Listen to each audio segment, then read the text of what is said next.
Air ઇન્ડિયાની દિલ્હીથી London જતી એક ફ્લાઇટને 7 કલાક બાદ પાછી દિલ્હી લવાઈ હોવાની એક ચોંકાવનારી ઘટના સામે આવી છે. ફ્લાઇટ નંબર AI 111 ગુરુવારે સવારે 5:45 વાગે ટેક ઓફ થઈ હતી. છેક ઓમાન સુધી પહોંચી ગયા બાદ તેને ત્યાંથી જ પાછી વાળી લેવાનો નિર્ણય લેવાયો હતો અને આ ફ્લાઇટ બપોરે 12:51 દિલ્હી પહોંચી હતી.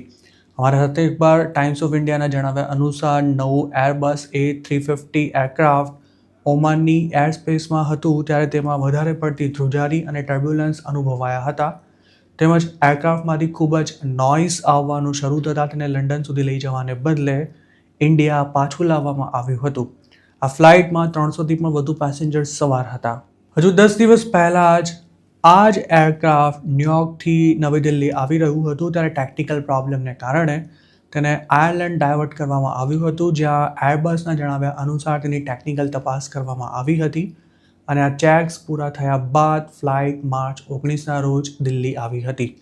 ત્યારથી જ આ એરક્રાફ્ટને દિલ્હી લંડન દિલ્હી અને દિલ્હી ન્યૂયોર્ક વાયા રોમના રૂટ પર ઓપરેટ કરવામાં આવી રહ્યું હતું, પણ ગુરુવારના રોજ ફરી તેમાં ટેકનિકલ સમસ્યા ઊભી થતાં હવે તેના પર ગંભીર સવાલો ઊભા થઈ રહ્યા છે.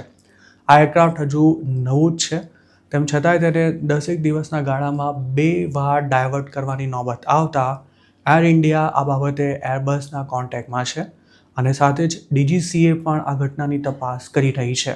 DGCA દ્વારા જણાવ્યા અનુસાર air India A350 aircraft VTJRF દ્વારા AI 111 ફ્લાઇટ ઓપરેટ કરવામાં આવી હતી, જેને ગુરુવારે એક્સેસિવ નોઇઝ ઇસ્યુને કારણે ઓમાન નજીકની એર સ્પેસમાંથી પાછી લવાઈ હતી. અગાઉ માર્ચ 16ના રોજ તેમાં આ જ પ્રકારનો ઇસ્યુ સર્જાતા તેનું આયર્લેન્ડમાં લેન્ડિંગ કરાયું હતું, જ્યાં એરબસની સલાહ અનુસાર એરક્રાફ્ટનું મેન્ટેનન્સ અને ઇન્સ્પેક્શન કરવામાં આવ્યું હતું, પરંતુ પ્લેનમાં કોઈ ખામી નહોતી જોવા મળી. ત્યારથી VTJRF એરક્રાફ્ટ 10 સેક્ટર્સમાં ઉડાન ભરી ચૂક્યું છે અને તે દરમિયાન તેમાં કોઈ ખામી પણ નહોતી દેખાઈ. પણ માર્ચ 26ના રોજ ફરી એક્સેસિવ નોઇઝ સંભળાયા બાદ ફરી તેની તપાસ શરૂ કરવામાં આવી છે. આ મામલે એર ઇન્ડિયાએ એવું જણાવ્યું છે કે અગમચેતીના ભાગરૂપે ફ્લાઇટને પાછી લાવવામાં આવી હતી. એરક્રાફ્ટ હવામાં હતું ત્યારે કેબિનમાં વાઇબ્રેશન અનુભવાઈ રહ્યું હતું, પણ ફ્લાઇટના ડેક ઇન્ડિકેશન્સ નોર્મલ હતા. જોકે પેસેન્જર્સની સુરક્ષાને ધ્યાનમાં રાખતા ક્રૂ મેમ્બર્સે ફ્લાઇટને દિલ્હી રિટર્ન લઈ જવાનું નક્કી કર્યું હતું અને હાલ આ એરક્રાફ્ટની તપાસ ચાલુ છે.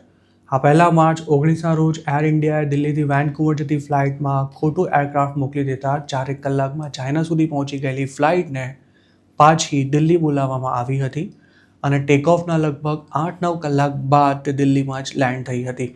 તેવી જ રીતે બેંગ્લોરથી લંડન જઈ રહેલી ફ્લાઇટને પણ માર્ચ 23ના રોજ જેદ્દા એરપોર્ટ પર ડાયવર્ટ કરવી પડી હતી. તેના VTANI એરક્રાફ્ટ અંગે DGCA દ્વારા 3 મહિના પહેલાં જ નોટિસ આપવામાં આવી હતી.